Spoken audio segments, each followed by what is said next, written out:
YouTube channel medical and nurses सब। आज हम बात करेंगे एएनएम के ऑफिशियल क्वेश्चन पेपर की। तो जैसा आपको पेपर आता है वही पेपर है जो लोग एएनएम वाले पेपर देते हैं। यहाँ पर एनएचएम के थ्रू कंडक्ट करवाया गया एएनएम का पेपर है। बस इस पेपर में एक ही चेंज किया गया है कि जब आपको ऑफिशियल आंसर की मिलती है तो उसमें आपके आंसर टिक होते हैं। तो यहाँ पर पेपर को पूरा टाइप किया गया है। मोस्टली जितने भी पेपर एएनएम के अरेंज हो पाते हैं वो ओनली या तो हिंदी फॉर्मेट में रहते हैं इंग्लिश में रहते हैं, लेकिन यहाँ पर हिंदी इंग्लिश दोनों फॉर्मेट आपको यूज़ किया गया है जिससे आपको समझना इजी रहे।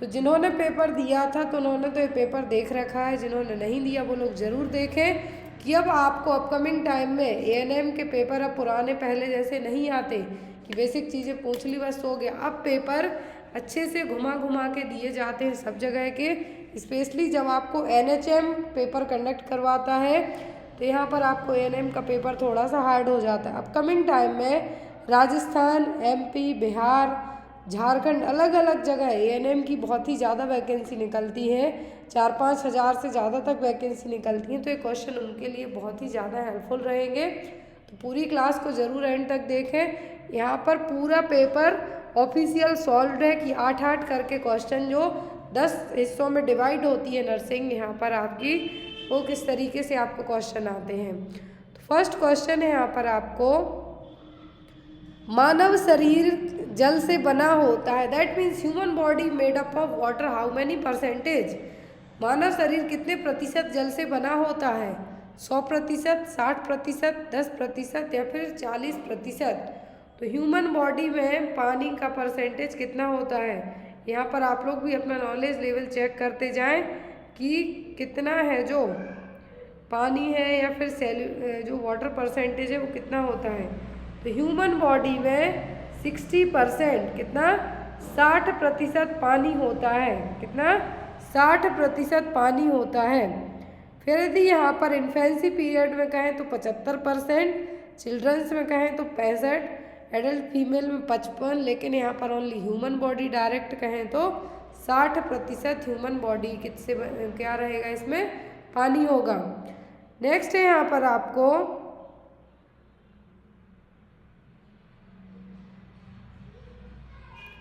निम्नलिखित में से किस निर्धारक का व्यक्ति के शारीरिक, मानसिक और सामाजिक कल्याण पर सीधा प्रभाव पड़ता है? Which of the following determinants have a direct impact on the physical, mental and social well-being of an individual? तो इनमें से कौन सा डिटर्मिनेंट से निर्धारक है जिसका सीधा आप पर फिजिकली, मेंटली और आपके सामाजिक और सोशल वेलबींग पे असर पड़ेगा? बिहेवियर का मतलब व्यवहारिक, पर्यावरणीय मतलब इन्वायरमेंटल, जैविक मीन्स बायोलॉजिकल या फिर सोशियो कल्चरल और सामाजिक सांस्कृतिक का। तो सीधा सीधा असर आपके फिजिकल, मेंटल और सोशल वेलबींग पे किसका असर पड़ेगा?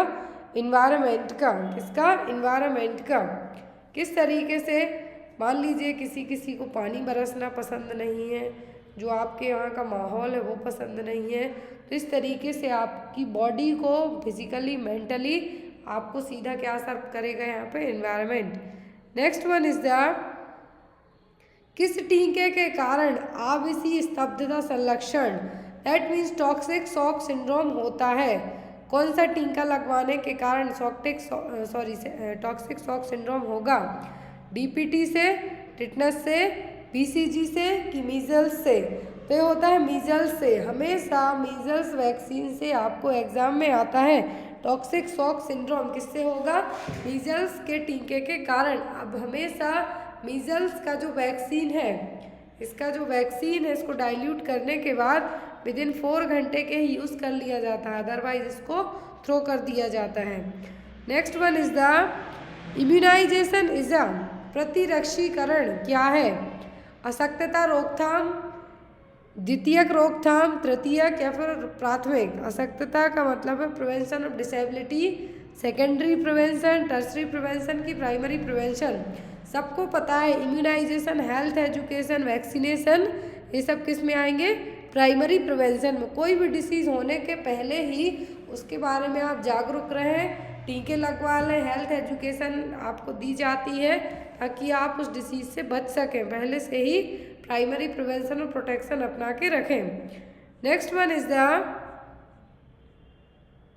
आई होप आपको पेपर प्रॉपर विजिबल हो रहा हो। कोई भी डाउट हो तो प्लीज़ कमेंट बॉक्स में करना कमेंट्स अपने, ताकि जो नेक्स्ट है आपको इसी तरीके से जितने भी मेरे पास एएनएम के पेपर्स होंगे आपको इस तरीके से प्रेजेंट किए जाएंगे, तो आपको एक इजीली जो भी डाउट्स रहते हैं तो आप बेझिझक कमेंट बॉक्स या फिर मेरे व्हाट्सएप नंबर पर कांटेक्ट करके पूछ सकते हैं।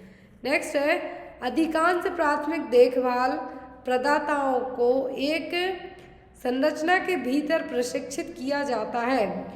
अर्थ है कि किसी के स्वास्थ्य को मन, शरीर, परिवार, कार्य और संस्कृति के संदर्भ में समझा जाता है।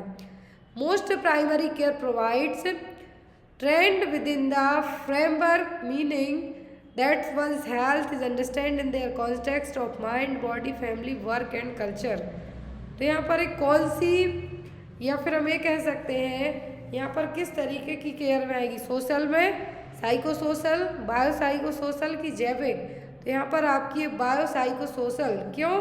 क्योंकि यहाँ पर आपका फिजिकली आपको बॉडी को इंक्लूड किया गया है आपके लिए, फिर यहाँ पर माइंड आपके काम को लेके, आपके कल्चर को लेके, तो सोशल हो गया।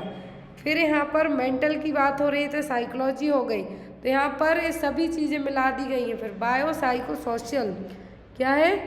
Most primary care provides in psychosocial trend within the framework meaning that one's health, जिसमें आपकी मेंटली, बॉडी की, फिजिकली, फैमिली, वर्क और कल्चर आपका सब कुछ इंक्लूड हो गया। किसमें? बायो साइको सोशल में।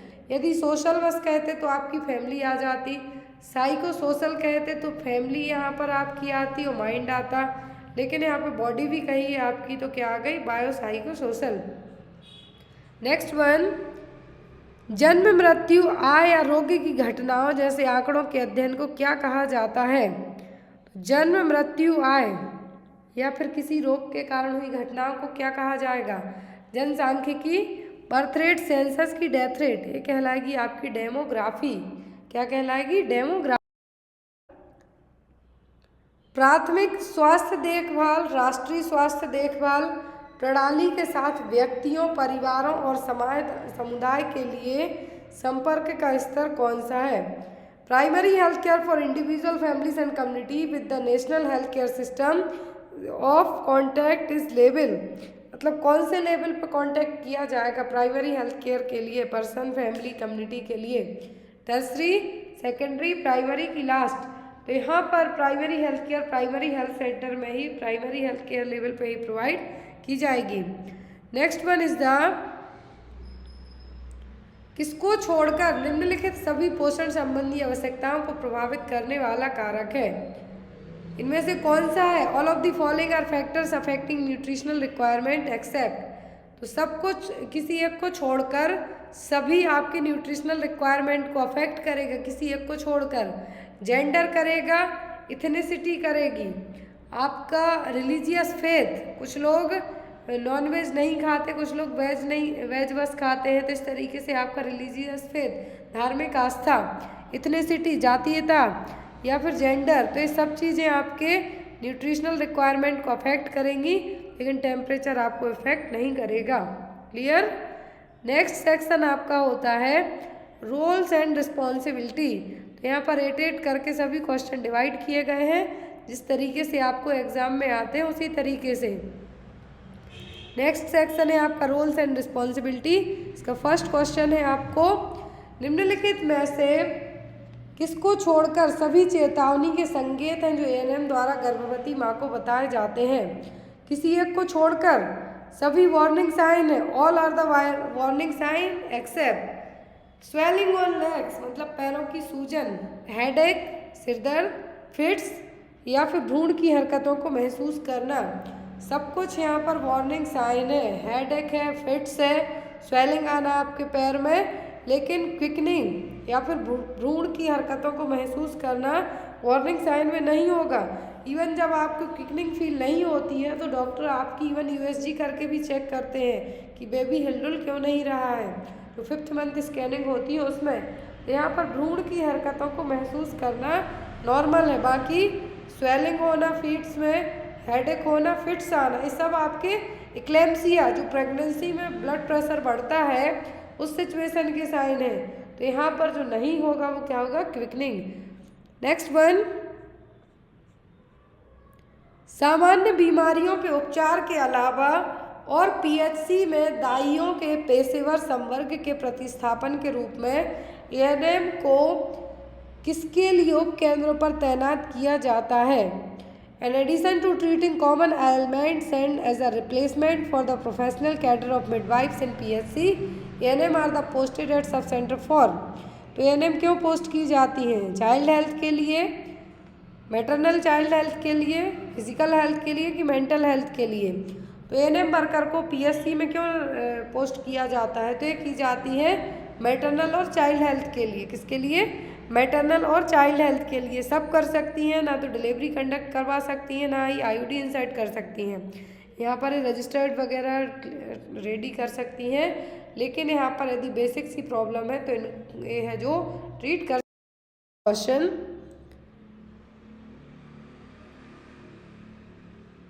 परिवार नियोजन सेवाओं में एएनएम की भूमिका में किसको छोड़कर निम्नलिखित सभी शामिल हैं? In the role of ANM in family planning services includes all of the following except। Family planning services में ANM के सभी रोल हैं, किसी एक को छोड़कर।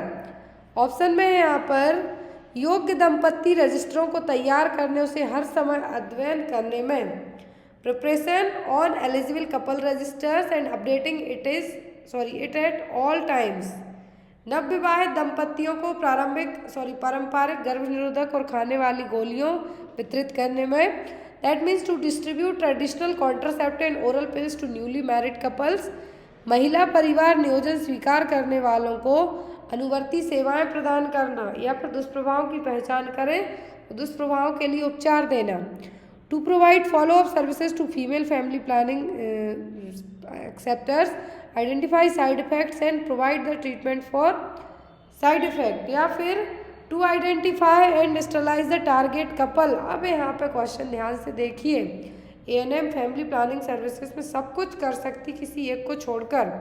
एलिजिबल कपल रजिस्टर मेंटेन कर सकती है, इसको अपडेट कर सकती है, ओरल कॉन्ट्रासेप्टिव पिल्स डिस्ट्रीब्यूट कर सकती है न्यूली मैरिड कपल के लिए, यहाँ पर फॉलोअप सर्विसेज प्रोवाइड करवा सकती फैमिली प्लानिंग एक्सेप्टर्स के लिए।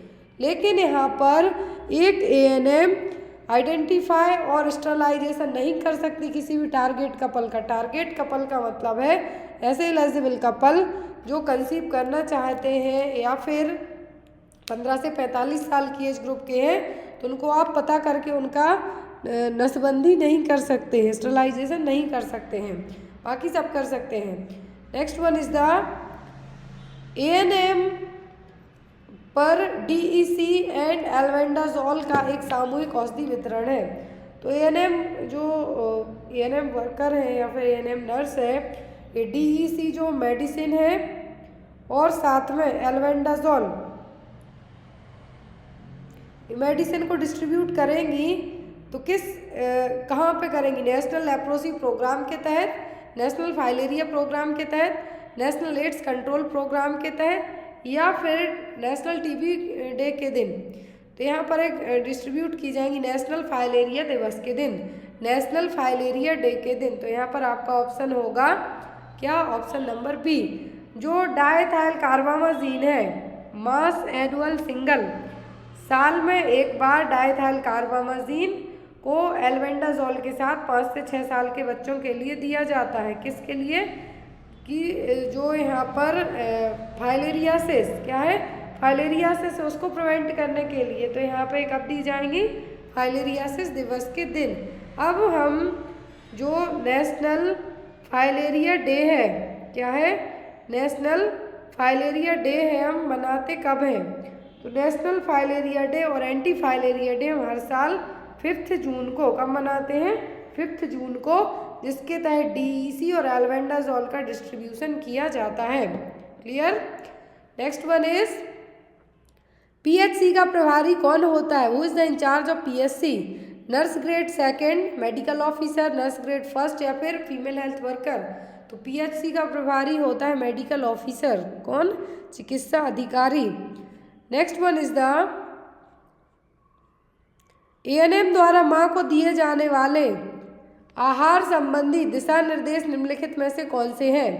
विच of the following are the dietary guidelines given by the ANM to the mothers? तो यहाँ पर कौन से डाइटरी गाइडलाइंस दिए जाएंगे माँ के लिए? जन्म के 1 घंटे के भीतर प्रारंभिक स्तनपान की शुरुआत, 6 महीने केवल स्तनपान और 6 महीने के बाद समय पर वीनिंग कराना, early initiation of breast feeding within 1 hour of birth, exclusive breast feeding up to 6 month and timely weaning after 6 month. फिर है 4 माह तक केवल स्तनपान और 4 महीने बाद ये बिल्कुल भी नहीं करना है आपको। जन्म के 1 घंटे के भीतर स्तनपान की शुरुआत और 5 महीने के बाद वीनिंग करना, तो ये भी नहीं करना है आपको। यहाँ पर लास्ट ऑप्शन है कि 6 घंटे के भीतर स्तनपान की शुरुआत करना। यहाँ पर एज अ एएनएम आप यदि किसी माँ को डाइटरी गाइडलाइंस देती हैं होने वाले बच्चे के लिए, तो आप कहेंगे कि जन्म के 1 घंटे के भीतर स्तनपान ब्रेस्ट फीडिंग स्टार्ट करना है। वैसे तो 30 मिनट के अंदर होता है, बट बेस्ड ऑन ऑप्शन 1 घंटे के अंदर स्तनपान स्टार्ट कराना है, ब्रेस्ट फीडिंग स्टार्ट करना है। जब बच्चा 6 महीने का हो जाए तो वीनिंग स्टार्ट करना है। तो यहाँ पर आपका आंसर होगा option number A. Next one is स्वास्थ्य और परिवार नियोजन के अंतर्गत बहुउद्देशीय कार्यकर्ताओं पर कमिटी को क्या कहा जाता है? Committee on multipurpose workers under health and family planning is also known as Bhore committee, Kartar Singh committee, Srivastava committee, Mudaliar committee. तो क्या नाम इस कमेटी को दिया जाएगा? तो ये कमेटी कहलाएगी आपकी Kartar Singh committee. Next one is ANM उन बच्चों की वृद्धि और विकास का आकलन करती है जिनकी एज कब तक है? ANM assess the growth and development of children who are up to whose age is 10 years, whose age is 2 years, whose age is 5 years, या फिर जिसकी उम्र 1 साल है। किस एज तक एएनएम ग्रोथ डेवलपमेंट को चेक करेगी? तो जिनकी उम्र 5 साल तक है। कौन? 5 साल तक के बच्चों की। Next one is next section है आपका न्यूट्रिशन। न्यूट्रिशन का फर्स्ट क्वेश्चन है आपको albumin used to check. Albumin का उपयोग किसकी जांच के लिए होता है? ब्लड शुगर, अरक्तता means anaemia, protein malnutrition या फिर हाइड्रेशन स्टेटस के लिए। तो एल्ब्यूमिन का यूज़ किया एल्ब्यूमिन टेस्ट किया जाता है प्रोटीन माल न्यूट्रिशन के लिए। एल्ब्यूमिन एक प्रोटीन है, ह्यूमन बॉडी में सबसे ज़्यादा पाया जाता है और इसी का चेक किया जाएगा कि आपकी बॉडी में कितना है, यदि इसी के कारण तो कुपोषण नहीं हुआ है। नेक्स्ट वन इज निम्नलिखित में से कौन सा मानव शरीर में सर्वाधिक मात्रा में पाया जाने वाला खनिज है? Which of the following is the most abundant minerals in the human body? Human body में सबसे ज़्यादा कौन सा खनिज पाया जाता है? तांबा, कैल्शियम, जस्ता या फिर मैग्नीशियम? सबसे ज़्यादा ह्यूमन बॉडी में होता है कैल्शियम। कैसे? आपकी हड्डियों में आपकी क्या होता है? कैल्शियम होता है। सबसे ज़्यादा पाया जाने वाला खनिज कौन सा है? मिनरल, वो है कैल्शियम। नेक्स्ट वन इज पोषण की प्रक्रिया के दौरान चावल से आसानी से क्या नष्ट हो जाता है? During the process of milling rice what get destroyed easily? तो जब चावलों की माइलिंग होती है, धान होती है, धान से चावल निकाले जाते हैं मिल में, तो उस मिल में सबसे ज़्यादा राइस से क्या डिस्ट्रॉयड होगा? फॉलेट, पैंथोथेनिक एसिड, नियासिन या फिर थियामिन। ये क्वेश्चन कल की क्लास में आपको दूसरे तरीके से पूछा था कि ज़्यादा चावल को पकाने से क्या लॉस्ट होगा। यहाँ पर है कि जो माइलिंग प्रोसेस होती है चावलों की, धान से जब चावल बनते हैं क्या नष्ट होता है? तब होगा थियामिन। क्लियर? प्रोसेस क्वेश्चन वही है, थोड़ा सा घुमा दिया है। चावल को ज़्यादा पका दो तो थायमिन का लॉस होगा। माइलिंग प्रोसेस से चावल निकल के आएंगे, धान से चावल बनते हैं तो थायमिन का लॉस होगा। चावल की पॉलिशिंग कर दो तो थायमिन का लॉस होगा। क्लियर है? नेक्स्ट वन है यहाँ पर क्वेश्चन मातृ पोषण की निगरानी के लिए वह सूचक जो सबसे उपयोगी माना जाता है निम्नलिखित में से कौन सा है? Which of the following is the indicator considered most useful for monitoring maternal nutrition? Height for age, birth weight, weight for height या फिर arm circumference? मातृ पोषण की बेस्ट इंडिकेटर क्या होगा मैटरनल न्यूट्रिशन को लेके? तो वो होगा जन्म के समय बच्चे का वजन। बर्थ वेट क्या है? वजन। कितना वजन है कि माँ ने प्रेगनेंसी में अच्छे से खाया पिया है या नहीं, तो वो चीज़ आपके बच्चे में दिखेगी कि आपका बच्चा स्वस्थ तंदुरुस्त पैदा होगा तो मातृ पोषण की निगरानी के लिए बच्चे का वजन क्या होगा, बर्थ वेट है जो एक सबसे अच्छा इंडिकेटर माना जाएगा। नेक्स्ट वन है यहाँ पर 55 किलोग्राम वजन वाली गर्भवती महिला की अतिरिक्त ऊर्जा की आवश्यकता बताएं। What is the additional energy requirement of a pregnant woman waiting 55 kilogram. यदि कोई महिला 55 किलोग्राम वेट है, गर्भवती है, तो उसको एक्स्ट्रा कैलोरी की कितनी ज़रूरत होगी, 200, 600, 350 की 520, तो ये होगी 350 किलो कैलोरी पर डे। कितना, 350 kilo calorie per day. Next है यहाँ पर आपका क्वेश्चन, विटामिन ए के प्रमुख आहार स्रोत कौन से हैं। What is the major dietary source of vitamin A. Fish and chicken breast, fresh fruit and potatoes, milk fat and eggs, या फिर sweet potato, fresh fruit and potato.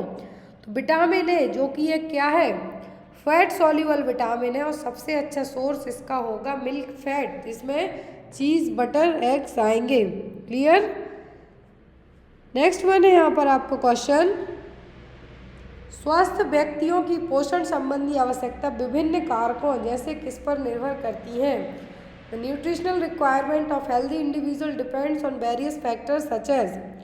तो यदि जो इंडिविजुअल की न्यूट्रिशनल रिक्वायरमेंट, हेल्दी इंडिविजुअल की nutritional requirement किस पर depend करेंगी, उसके वेजिटेरियन मील्स पर, टेस्ट एंड इंग्रेडिएंट्स पर, एज, सेक्स एंड एक्टिविटी पर, की selection and abstinence of diet पर। तो एक कोई हेल्दी इंडिविजुअल है, उसकी जो न्यूट्रिशनल रिक्वायरमेंट, उसकी एज पर, उम्र क्या है, मेल है या फीमेल है, किस तरीके की एक्टिविटी करता है, सेडेंट्री मतलब खा पी के पड़े रहने वाली आदत है कि कुछ मेहनत वाला काम करता है, तो उसकी इन सभी चीज़ों पे डिपेंड करेगा। क्लियर। नेक्स्ट वन है यहाँ पर, गर्भवती महिलाओं के लिए आयरन युक्त भोजन का स्रोत क्या है। Which is the good source of iron in pregnant women. Pregnant women के लिए आयरन का सबसे अच्छा स्रोत क्या होगा, बीटरूट, लेंटिल्स, सेरेल्स या फिर फिश। चुकंदर, दाल, अनाज की मछली। बेस्ट सोर्स होगा चुकंदर। क्या होगा, चुकंदर। तो ये एएनएम का जो पेपर हुआ है, हमने इसके 3 सेक्शन पढ़े। जो नेक्स्ट सेक्शन रहेंगे, क्योंकि 8 सेक्शन में एएनएम का पेपर डिवाइड किया जाता है जब एएनएम करवाता है, नेक्स्ट सेक्शन पढ़ेंगे हम ह्यूमन बॉडी स्ट्रक्चर और एनाटॉमी का। तो आई होप आपको ये क्लास अच्छी लगी हो तो कमेंट ज़रूर करना, ताकि इस तरीके की आपको पर डे एएनएम का पेपर है जो आपको सॉल्व करवाए जाए। जितने भी पेपर मेरे पास होंगे वो सभी। Thank you for watching us.